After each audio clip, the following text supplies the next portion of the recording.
ये नया भारत है। पूरा पैसा सीधा उसके खाते में पहुंचता है। जो हम कहते हैं हम कर दिखाते हैं। गृह लक्ष्मी 2000 रुपए हर महीने महिलाओं। देश की राजनीति में कैश ट्रांसफर जैसी स्कीम्स ने न केवल देश की बल्कि राज्यों की चुनावी रणनीति की दिशा बदल दी है। महिलाओं, किसानों, युवाओं और गरीब वर्ग को खातों में सीधे पैसा पहुंचाना वोटिंग पैटर्न तय कर रहा है। चुनाव से पहले खातों में कैश ट्रांसफर ने जनहित के मुद्दों को तो पीछे छोड़ा ही है, एंटी इनकम्बेंसी के टेंशन को भी दूर किया है।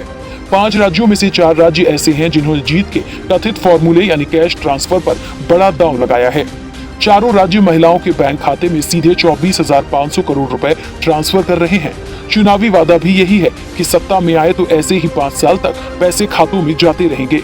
चारों राज्यों में सभी योजना की लाभार्थी महिलाओं की संख्या 4.1 करोड़ है, जबकि कुल वोटर 17.89 करोड़, यानी इनमें नगद स्कीमों की कुल लाभार्थी 23% है। ऐसे में कैश ट्रांसफर से चुनावी समीकरण बदलते नजर आ रहे हैं। पश्चिम बंगाल में ममता बनर्जी के नेतृत्व वाली तृणमूल कांग्रेस की सरकार मई 2011 से लगातार सत्ता में है। असम में भाजपा 2016 से सत्ता में है। हेमंत बिस्वा शर्मा के नेतृत्व में भाजपा का दूसरा कार्यकाल चल रहा है। केरल में वर्तमान में वाम लोकतांत्रिक मोर्चा LDF के गठबंधन की सरकार है। पिनाराई विजयन 25 मई 2016 से केरल के मुख्यमंत्री हैं। अब इस विधानसभा चुनाव में एंटी इनकम्बेंसी यानी सत्ता विरोधी लहर को कम करने के लिए सरकारें वेलफेयर स्कीम्स पर खास जोर दे रही हैं। इन चुनावों में सबसे बड़ा ट्रेंड बनकर उभरा है कैश ट्रांसफर। हर महीने निश्चित राशि देने के वादे, महिलाओं के खातों में सीधे पैसे भेजने की योजनाएं, किसानों के लिए आय सहायता योजनाओं का विस्तार। राजनीतिक दल अब समझ चुके हैं कि सीधा लाभ = सीधा वोट का फॉर्मूला तेजी से असर दिखा रहा है। बीते 5 साल में हुए चुनावों का ट्रेंड देखिए तो पता चला है कि महिलाओं को कैश ट्रांसफर देने वाले राज्यों की संख्या 1 से बढ़कर 15 हो गई है। ये राज्य 13 करोड़ से ज्यादा महिलाओं को 2.46 लाख करोड़ रुपए तक सालाना नगद पैसा ट्रांसफर कर रहे हैं, जो इन राज्यों के कुल बजट का 0.7% है। झारखंड जैसा राज्य अपने ग्रामीण विकास के कुल बजट का 81% हिस्सा महिलाओं को कैश ट्रांसफर में दे रहा है। लेकिन ट्रेंड ये भी है कि जो राज्य विकास योजनाओं को रोककर नगद स्कीमों पर खर्च कर रहे हैं, वहाँ कई योजनाएं शुरू नहीं हो पा रही हैं। नगद स्कीमों के चलते महाराष्ट्र, कर्नाटक, मध्य प्रदेश जैसे बड़े राज्यों को अपने अहम खर्चों में कटौती करनी पड़ी है।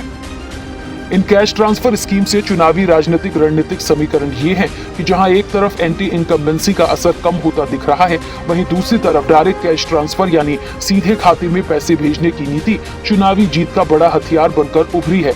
परंपरागत रूप से सत्ता विरोधी लहर यानी एंटी इनकम्बेंसी चुनावों में निर्णायक भूमिका निभाती रही है, लेकिन इस बार कैश ट्रांसफर जैसी स्कीम से 5 राज्यों में तस्वीर बदली हुई है। जिस तरह से कई राज्यों की सरकारों ने योजनाओं का डायरेक्ट बेनिफिट ट्रांसफर तेज किया है, उससे जनता को सीधे आर्थिक लाभ मिला है, जिसने स्थानीय मुद्दों पर नाराजगी होने के बावजूद लाभार्थी वर्ग सरकार के साथ खड़ा दिख रहा है। अब 5 राज्यों में होने वाले विधानसभा चुनावों को लेकर राजनीतिक तापमान चरम पर है। हर दल अपनी रणनीति, गठबंधन और वादों के जरिए मतदाताओं को साधने में जुटा है।